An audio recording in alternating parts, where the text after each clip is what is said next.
ਇਸ ਵੀਡੀਓ ਵਿੱਚ ਆਪ ਜੀ ਦਾ ਸਵਾਗਤ ਹੈ। ਇਸ ਵੀਡੀਓ ਰਾਹੀਂ ਅਸੀਂ ਜਮਾਤ 8ਵੀਂ ਦੇ PAS ਦੇ ਵੀਕਲੀ ਰਿਵੀਜ਼ਨ ਕੁਇਜ਼ ਨੂੰ ਹੱਲ ਕਰਨ ਜਾ ਰਹੇ ਹਾਂ। ਇਸ ਕੁਇਜ਼ ਨੂੰ ਹੱਲ ਕਰਨ ਲਈ ਵਿਭਿੰਨ ਵਿਸ਼ਾ ਅਧਿਆਪਕ ਸਹਿਬਾਨ ਨੇ ਵੀ ਆਪਣਾ ਯੋਗਦਾਨ ਪਾਇਆ ਹੈ। ਸੋ ਆਓ ਇਸ ਨੂੰ ਹੱਲ ਕਰੀਏ। ਪਹਿਲਾ ਪ੍ਰਸ਼ਨ, ਹੇਠ ਲਿਖਿਆਂ ਵਿੱਚੋਂ ਕਿਹੜਾ ਵਿਅੰਜਕ ਪ੍ਰਮੇਯ ਸੰਖਿਆਵਾਂ ਦੇ ਗੁਣਾਂ ਦੇ ਸਹਿਚਾਰਤਾ ਗੁਣ ਨੂੰ ਦਰਸਾਉਂਦਾ ਹੈ। ਸੋ ਇਸ ਨੂੰ ਹੱਲ ਕਰਕੇ ਤੁਸੀਂ ਉੱਤਰ ਲੱਭ ਸਕਦੇ ਹੋ ਇਹਦਾ ਵਿੱਚ। ਸੋ ਵੀਡੀਓ ਨੂੰ ਪੌਜ਼ ਵੀ ਕਰ ਸਕਦੇ ਹੋ।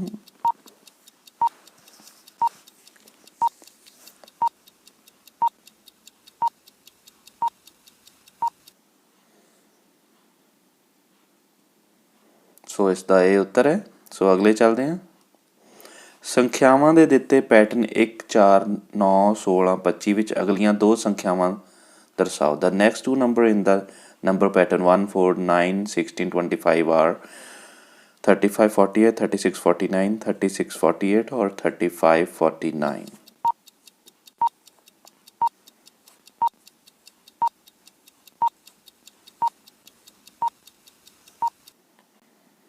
So the answer of this question is 36, 49. How many more houses have an area between 150 square meter by 260 square meter than the area between 250 square meter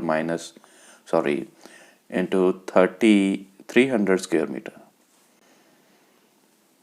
9 houses, 10 houses, 8 houses or 25 houses?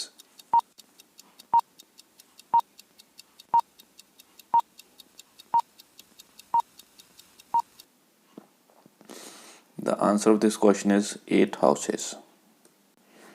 ਅਗਲੇ ਪ੍ਰਸ਼ਨ ਵੱਲ ਚੱਲਦੇ ਹਾਂ।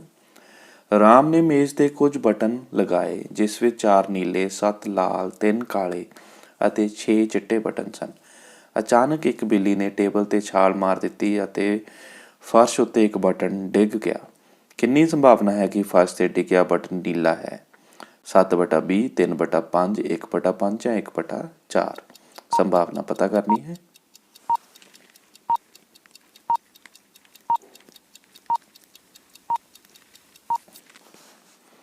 ਸੋ ਇਸ ਦਾ ਉੱਤਰ ਹੈ 1/5। ਸੋ ਅਗਲੇ ਪ੍ਰਸ਼ਨ ਤੇ ਚੱਲਦੇ ਹਾਂ। ਦਿੱਤੇ ਹੋਏ ਪਹੀਏ ਨੂੰ ਘੁਮਾਉਣ ਤੇ ਸੂਚਕ ਦੇ G ਤੇ ਰੁਕਣ ਦੀ ਸੰਭਾਵਨਾ ਪਤਾ ਕਰੋ। Find the probability of stopping the pointer on G while rotating it.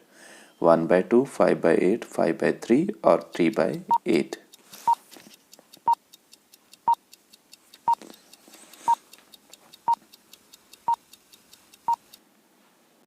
So the answer is 5/8. ਅਗਲਾ ਕੁਐਸਚਨ, ਰਮਨ ਨੇ ਅੱਜ ਵਿਗਿਆਨ ਦੇ ਪੀਰੀਅਡ ਵਿੱਚ ਦੋ ਚੁੰਬਕਾਂ ਦੇ ਉੱਤਰੀ ਧਰੁਵਾਂ ਨੂੰ ਇੱਕ ਦੂਜੇ ਦੇ ਨੇੜੇ ਲਿਆਉਣ ਤੇ ਦੇਖਿਆ ਕਿ ਉਹ ਇੱਕ ਦੂਜੇ ਨੂੰ ਅਪਕਰਸ਼ਿਤ ਕਰਦੇ ਹਨ। ਇਹ ਡੈਸ਼ ਬਲ ਦੀ ਉਦਾਹਰਣ ਹੈ। ਸੰਪਰਕ ਬਲ, ਅਸੰਪਰਕ ਬਲ, ਗੁਰੁਤਵੀ ਬਲ ਜਾਂ ਇਹਨਾਂ ਵਿੱਚੋਂ ਕੋਈ ਨਹੀਂ। Contact force, non contact force, gravitational force or none of the above?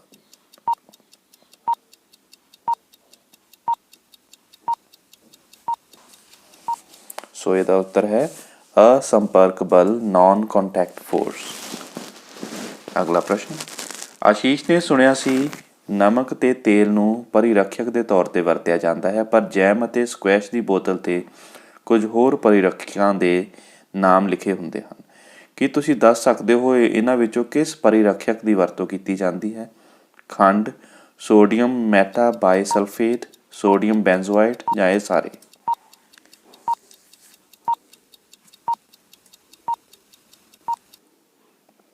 ਸੋ ਇਸ ਦਾ ਉੱਤਰ ਹੈ ਸੋਡੀਅਮ ਬੈਂਜ਼ੋਆਇਟ। ਅਗਲਾ ਪ੍ਰਸ਼ਨ, ਅੰਕਿਤਾ ਨੇ ਆਪਣੀ ਮਾਤਾ ਜੀ ਨੂੰ ਰਸੋਈ ਵਿੱਚ ਚੁੱਲ੍ਹਾ ਬਾਲਦੇ ਸਮੇਂ ਦੇਖਿਆ ਕਿ ਮਿੱਟੀ ਦੇ ਤੇਲ ਨੂੰ ਥੋੜ੍ਹਾ ਜਿਹਾ ਗਰਮ ਕਰਨ ਤੇ ਇਹ ਅੱਗ ਫੜ ਲੈਂਦਾ ਹੈ, ਪਰ ਲੱਕੜੀ ਅੱਗ ਨਹੀਂ ਫੜਦੀ। ਅਜਿਹਾ ਕਿਉਂ? ਲੱਕੜੀ ਦਾ ਪ੍ਰਜਵਲਨ ਤਾਪਮਾਨ ਮਿੱਟੀ ਦੇ ਤੇਲ ਨਾਲੋਂ ਵੱਧ ਹੁੰਦਾ ਹੈ। ਮਿੱਟੀ ਦੇ ਤੇਲ ਦਾ ਪ੍ਰਜਵਲਨ ਤਾਪਮਾਨ ਲੱਕੜੀ ਨਾਲੋਂ ਵੱਧ ਹੈ। ਮਿੱਟੀ ਦਾ ਤੇਲ ਆਕਸੀਜਨ ਨਾਲੋਂ ਵਧੀਆ ਤਰੀਕੇ ਨਾਲ ਪ੍ਰਤੀਕਿਰਿਆ ਕਰਦਾ ਹੈ ਜਾਂ ਇਹਨਾਂ ਵਿੱਚੋਂ ਕੋਈ ਨਹੀਂ।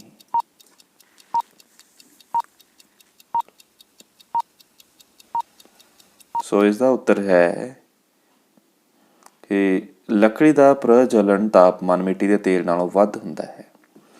ਸੋ ਅਗਲਾ ਪ੍ਰਸ਼ਨ, ਅਮਨ ਨੇ ਅੱਜ ਪੌਦਾ ਸੈੱਲ ਤੇ ਜੰਤੂ ਸੈੱਲ ਬਾਰੇ ਜਾਣਿਆ, ਪਰੰਤੂ ਦੋਨਾਂ ਵਿੱਚ ਅੰਤਰ ਕਰਨ ਸਮੇਂ ਉਸਨੂੰ ਸਮਝ ਨਹੀਂ ਆਈ ਕੀ ਤੁਸੀਂ ਉਸ ਦੀ ਸਹੀ ਮਿਲਾਨ ਕਰਨ ਵਿੱਚ ਮਦਦ ਕਰ ਸਕਦੇ ਹੋ?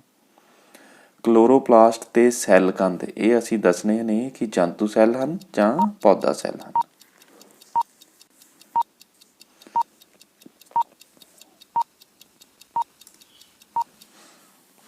ਸੋ ਇਸ ਦਾ ਉੱਤਰ ਹੈ ਕਲੋਰੋਪਲਾਸਟ ਤੇ ਸੈੱਲ ਕੰਧ ਪੌਦਾ ਸੈੱਲ ਹਨ, ਦੋਨੇ ਹੀ ਪੌਦਾ ਸੈੱਲ ਹਨ। ਅਗਲਾ ਪ੍ਰਸ਼ਨ, 4 ਵਿਦਿਆਰਥੀ ਹੇਠਾਂ ਵਿਖਾਏ ਕਿਰਿਆ ਨੂੰ ਵੱਖ-ਵੱਖ ਦਰਵ ਨਾਲ ਕਰਦੇ ਹਨ। ਰਾਕੇਸ਼ ਨਿੰਬੂ ਦੇ ਰਸ ਨਾਲ, ਰਮੇਸ਼ ਸਿਰਕੇ ਨਾਲ, ਸੁਰੇਸ਼ ਕਸ਼ੀਦਤ ਪਾਣੀ ਨਾਲ, ਰਾਧਿਕਾ ਲੂਣ ਘੋਲੇ ਪਾਣੀ ਨਾਲ। ਕਿਸ ਵਿਦਿਆਰਥੀ ਨੂੰ ਚੁੰਬਕੀ ਸੂਈ ਵਿੱਚ ਵਿਖੇਪਨ ਵਿਖਾਈ ਨਹੀਂ ਦੇਵੇਗਾ? ਰਾਕੇਸ਼, ਰਮੇਸ਼, ਸੁਰੇਸ਼ ਜਾਂ Radhika?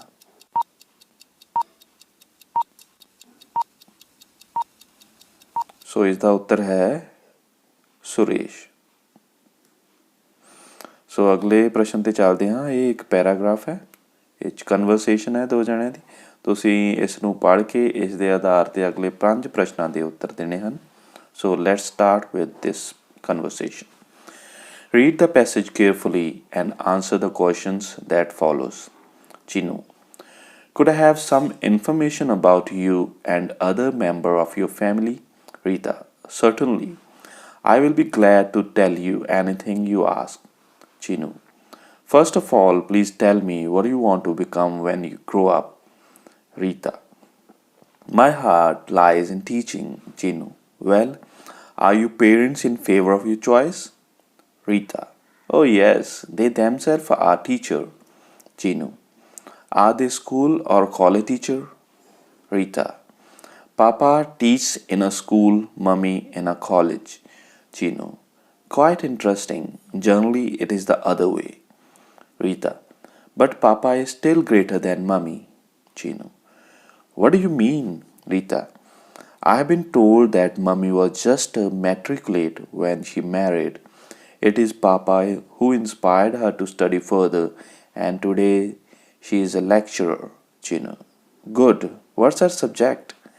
Rita, she teaches English. Chinu, oh really?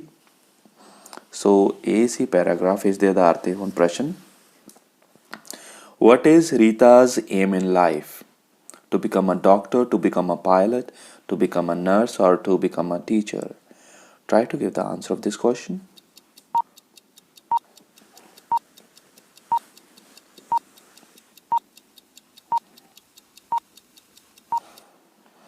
The answer of this question is to become a teacher. Next question. Why are Rita's parents supporting her? Because they are friendly, because they are from the same profession, because they know what is good and bad for her, because they want to see her happy.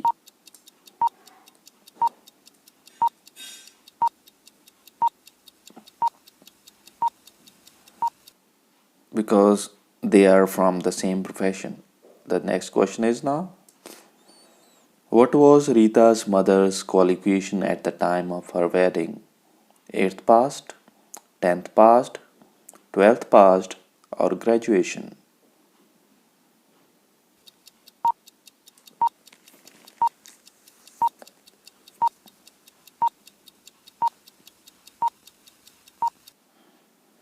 The answer of this question is 10th passed. The next question.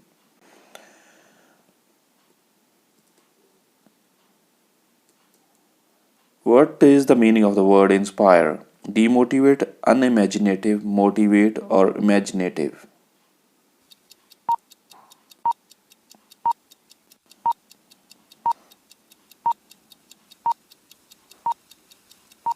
So answer of this question is motivate. Next question. What is Rita's mother by profession? A professor, a lecturer, a teacher, a principal? What is the answer of this question?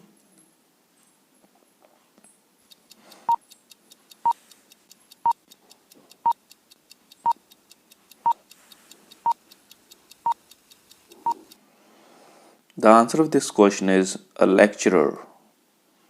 अगले प्रश्न की ओर चलते हैं। निम्नलिखित शब्दों में से किस शब्द में क्ष स्वर का प्रयोग किया गया है? नीचे दिए 4 शब्द पढ़ें और बताएं।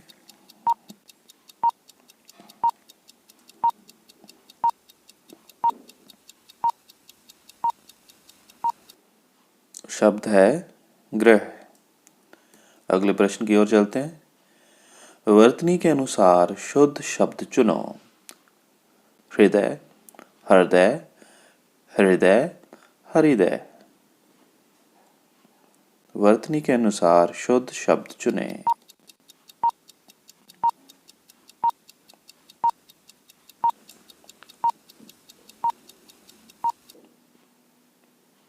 हृदय।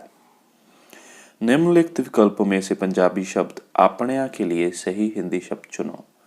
अपण्या, अपनों, अपनियों और अपना।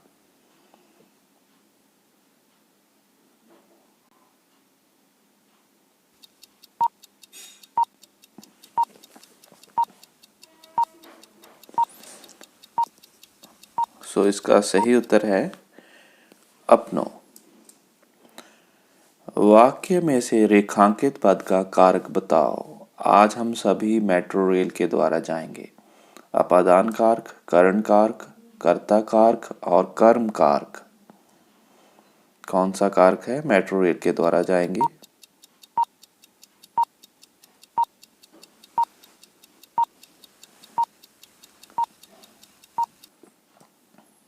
करण कारक।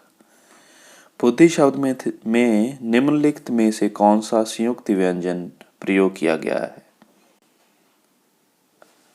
ध प्लस द प्लस य, द प्लस ध, द प्लस ध।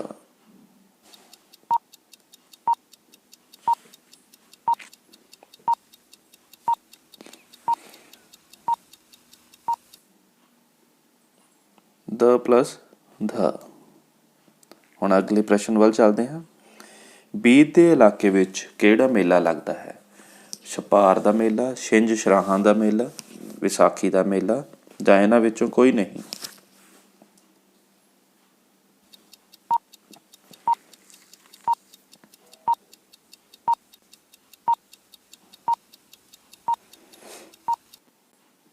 ਸੋ ਇਸ ਦਾ ਉੱਤਰ ਹੈ ਛਿੰਝ ਸ਼ਰਾਹਾਂ ਦਾ ਮੇਲਾ।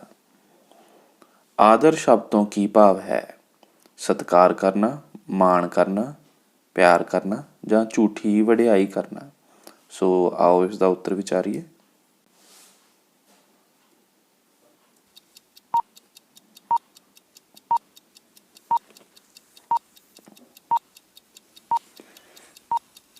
ਸੋ ਇਸ ਦਾ ਉੱਤਰ ਹੈ ਸਤਿਕਾਰ ਕਰਨਾ। ਅਗਲਾ ਪ੍ਰਸ਼ਨ। ਅਸੀਂ ਕੱਲ ਪਟਿਆਲੇ ਗਏ। ਵਾਕ ਵਿੱਚੋਂ ਕਿਰਿਆ ਸ਼ਬਦ ਚੁਣੋ। ਅਸੀਂ ਕੱਲ ਪਟਿਆਲੇ ਜਾਂ ਗਏ, ਇਹਨਾਂ ਚੋਂ ਅਸੀਂ ਕਿਰਿਆ ਸ਼ਬਦ ਚੁਣਨਾ ਹੈ। ਆਓ ਚੁਣੀਏ।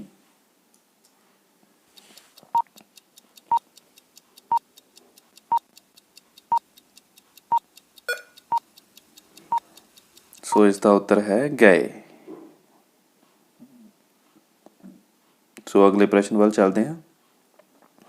ਸਾਡੀ ਧਰਤੀ ਦਾ ਆਕਾਰ ਕਿਹੋ ਜਿਹਾ ਹੈ? ਚਪਟਾ, ਗੋਲਾਕਾਰ, ਅੰਡਾਕਾਰ ਜਾਂ ਵੇਲਣਾਕਾਰ। ਸੋ ਧਰਤੀ ਦਾ ਆਕਾਰ ਕਿਹੋ ਜਿਹਾ ਹੈ?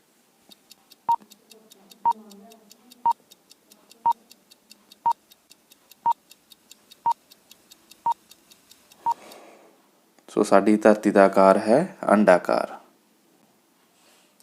ਅਗਲੇ ਪ੍ਰਸ਼ਨ ਤੇ ਚੱਲਦੇ ਹਾਂ। ਨਾਮ ਜਾਂ ਪੜਨਾਮ ਨੂੰ ਆਮ ਤੋਂ ਖਾਸ ਬਣਾਉਣ ਵਾਲੇ ਸ਼ਬਦਾਂ ਨੂੰ ਕੀ ਕਹਿੰਦੇ ਹਨ? ਕਿਰਿਆ ਵਿਸ਼ੇਸ਼ਣ, ਵਿਸ਼ੇਸ਼ਣ, ਸੰਬੰਧਕ ਜਾਂ ਕਿਰਿਆ। ਨਾਮ ਜਾਂ ਪੜਨਾਮ ਨੂੰ ਆਮ ਤੋਂ ਖਾਸ ਬਣਾਉਣ ਵਾਲੇ ਸ਼ਬਦਾਂ ਨੂੰ ਕੀ ਕਹਿੰਦੇ ਹਨ?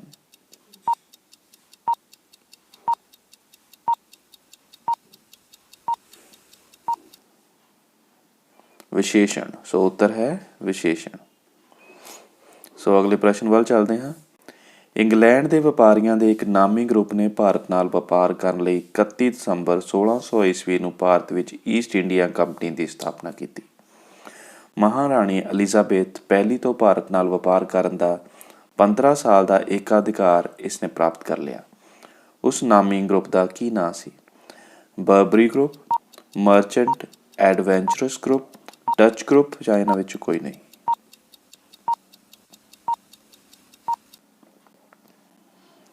ਸੋ ਇਸ ਦਾ ਉੱਤਰ ਹੈ ਮਰਚੈਂਟ ਐਂਡ ਐਡਵੈਂਚਰਸ ਗਰੁੱਪ। ਅਗਲਾ ਪ੍ਰਸ਼ਨ।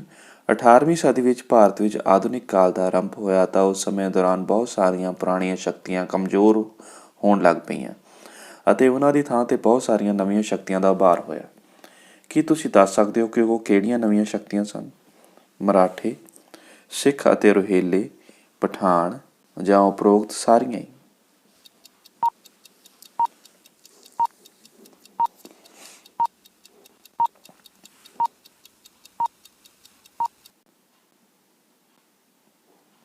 ਸੋ ਉੱਤਰ ਹੈ ਸਿੱਖ ਅਤੇ ਰੋਹਿਲੇ। ਅਗਲਾ ਪ੍ਰਸ਼ਨ, ਭਾਰਤ ਦੇ ਵਾਇਸਰਾਏ ਲਾਰਡ ਰਿਪਨ ਨੇ 15 ਮੈਂਬਰਾਂ ਦਾ ਪਬਲਿਕ ਸਰਵਿਸ ਕਮਿਸ਼ਨ ਨਿਯੁਕਤ ਕੀਤਾ, ਜਿਸ ਨੇ ਇਹ ਸਿਫਾਰਿਸ਼ ਕੀਤੀ ਕਿ ਸਿਵਲ ਸਰਵਿਸ ਨੂੰ 3 ਭਾਗਾਂ ਵਿੱਚ ਵੰਡਿਆ ਜਾਏ। ਤੁਸੀਂ ਇਹ ਦੱਸੋ ਕਿ ਇਸ ਕਮਿਸ਼ਨ ਦੀ ਸਥਾਪਨਾ ਕਦੋਂ ਕੀਤੀ ਗਈ? 1885, 86, 87 ਜਾਂ 88 ਈਸਵੀ ਵਿੱਚ?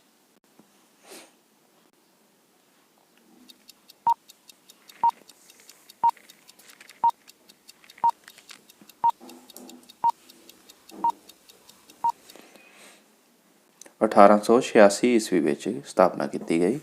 ਸੋ ਅਗਲੇ ਪ੍ਰਸ਼ਨ ਵੱਲ ਚੱਲਦੇ ਹਾਂ। ਤੁਸੀਂ ਪਾਠ ਬਸਤੀਵਾਦ ਅਤੇ ਕਬਾਇਲੀ ਸਮਾਜ ਵਿੱਚ ਪੜ੍ਹ ਚੁੱਕੇ ਹੋ ਕਿ ਆਦਿਵਾਸੀ ਲੋਕਾਂ ਵਿੱਚ ਜ਼ਿਆਦਾਤਰ ਲੋਕ ਗੋਂਡ, ਭੀਲ, ਸੰਥਾਲ ਅਤੇ ਮੀਜ਼ੋ ਆਦਿ ਕਬੀਲਿਆਂ ਨਾਲ ਸੰਬੰਧ ਰੱਖਦੇ ਹਨ। ਹੇਠ ਲਿਖੇ ਵਿੱਚ ਇਹ ਦੱਸੋ ਕਿ ਕਿਸ ਕਬੀਲੇ ਦੇ ਲੋਕਾਂ ਦੀ ਗਿਣਤੀ ਸਭ ਤੋਂ ਵੱਧ ਹੈ? ਗੋਂਡ, ਭੀਲ, ਸੰਥਾਲ ਜਾਂ ਮੀਜ਼ੋ?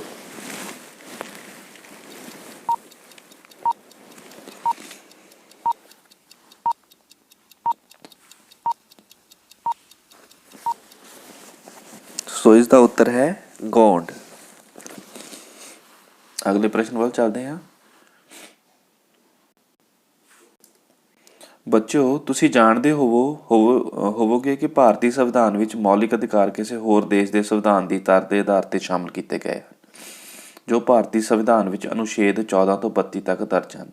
ਕੀ ਤੁਸੀਂ ਦੱਸ ਸਕਦੇ ਹੋ ਕਿ ਉਹ ਕਿਹੜਾ ਦੇਸ਼ ਹੈ? ਆਸਟ੍ਰੇਲੀਆ, ਕੈਨੇਡਾ, ਸੰਯੁਕਤ ਰਾਜ ਅਮਰੀਕਾ ਜਾਂ ਇਟਲੀ?